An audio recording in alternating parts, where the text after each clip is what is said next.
George Emil Palade. Biography.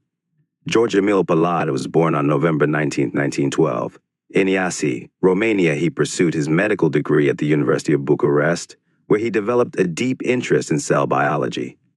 In 1946, he moved to the United States and joined the Rockefeller Institute for Medical Research.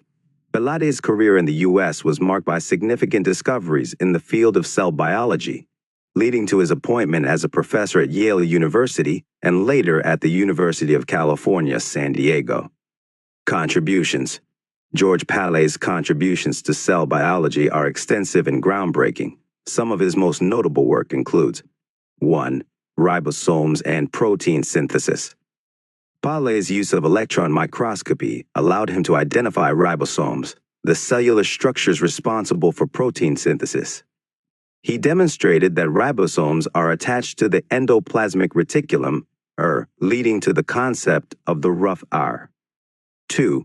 Endoplasmic reticulum, Palade's studies elucidated the structure and function of the ER. He discovered that the rough ER is studded with ribosomes, which play a crucial role in synthesizing proteins that are secreted or inserted into membranes.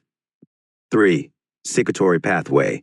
He mapped the pathway of protein synthesis and secretion in cells, showing how proteins are synthesized in the rough ER, processed in the Golgi apparatus, and then transported to their final destinations.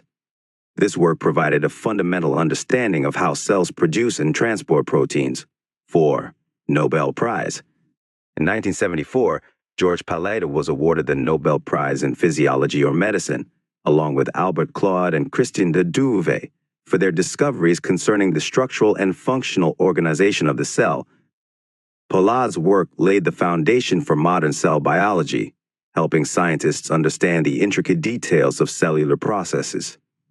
His pioneering techniques and discoveries remain essential to the study of cells and their functions.